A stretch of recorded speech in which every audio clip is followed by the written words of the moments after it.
No, you cannot and should not discovery write a series. There, I said it.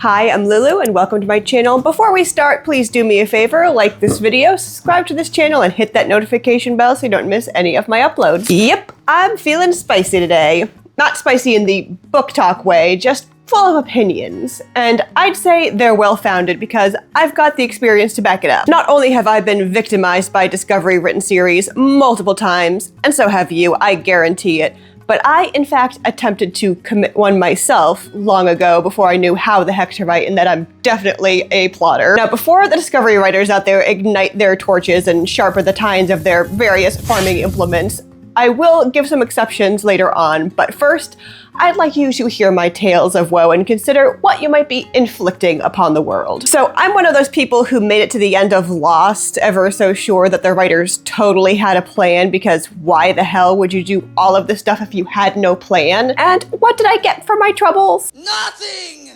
Absolutely nothing! Now, if you're paying attention, you'll note that the same guy behind that show was behind most of the new Star Wars trilogy. Need I say more? Somehow Palpatine returned. I mean, what even was that? Why did you do this to us, Disney? You were the chosen one! But this goes beyond idiot studio heads who make dumb decisions based on, I don't know, money and algorithms. Let's look at Stephen King. Now, I love King's books, for the most part anyway. The guy has written some awesome stories, and he doesn't seem motivated by money at this point. He sells his movie rights for $1 because he's got more money than he'll ever need. He's also a well-known proponent of the virtues of discovery writing, and in fact, claims that plotting is bad in all circumstances. I have made my opinions of that take pretty clear in a previous video and need not repeat my rebuttal. But for those naysayers in my comment section who insisted King must be right because he's famous, try reading the Dark Tower series, dude. A little plotting might have made it not suck. Don't get me wrong, there are a couple of books within that series that are cool in isolation, but let's not pretend the series as a whole is anything other than hot garbage with a nonsensical, meandering plot and a random-ass ending, which serves as absolute proof that writing a series requires pre-planning. And to show that I'm not just bullying Stephen King and J.J. Abrams, I will submit myself as the next example. Some 15 years ago, when I came up with an idea for my very first novel, I jotted down every stray thought that drifted into my head until I had enough material to scrape into a semi-cohesive story, which I envisioned as a trilogy. But it was like putting puzzle together without the picture on the box to guide me. And there were some missing pieces. And a few pieces from other puzzles had found their way into the mix. Also a few Legos. Yes, you'll recognize this method as discovery writing. There's nothing wrong with writing this way. A lot of people do it. You write a sloppy first draft, figure out what your story and characters are all about, then redraft with the full scope of the story and character arcs in mind. However, attempting to tell a cohesive narrative across multiple books without a plan worked out ahead of time results in, well, the rise of Skywalker.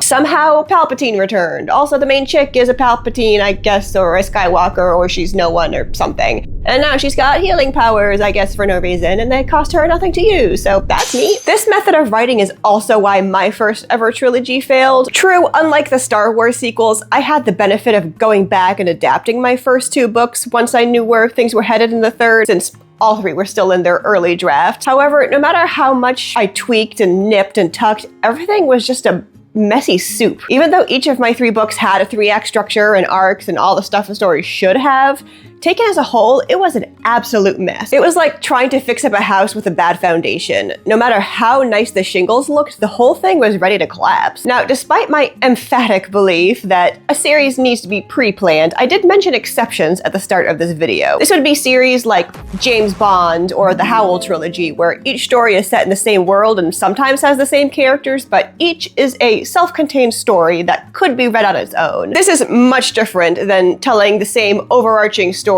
over the course of multiple books like Harry Potter or the Mistborn series, where each book tells its own story, but each also takes a step toward an ultimate ending.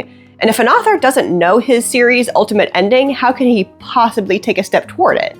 He's liable to step in the wrong direction, or off a cliff. So if you're a discovery writer who wants to write a series with an overarching plot, How do you prevent yourself from becoming the next Game of Thrones or Stranger Things? So I hear. I only saw season 1 of each and was told not great things about their endings. It's hard for me to say. I failed at my attempt to Discovery write a series. I'm now very much a plotter, and I am firmly against Discovery writing a series.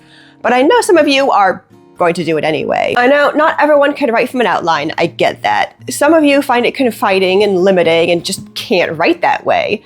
Well, if you insist upon attempting a Discovery written series, I will offer a few tidbits of advice for whatever my advice is worth. Firstly, don't start your author journey with a series. I'm saying this to both Discovery writers and plotters. I would not recommend it. And yes, I know J.K. Rowling did it, but none of us are J.K. Rowling. Most people are best off mastering standalone stories before tackling a multi-book series. My second piece of advice: even if you are firmly a Discovery writer and don't want to plan out the whole series from the start, at least have your ending in mind. Make it your North Star. Your path toward it might meander, but so long as you keep your eyes fixed on that point, you are far less likely to lose your way. I still think you should outline it though. But that's just this writer's opinion. Anyone out there have any evidence to prove me wrong? Have you ever come across a Discovery written series that doesn't have a disappointing ending? I would love to hear about it. Do you have any more advice for writing a series? Drop your comments down below.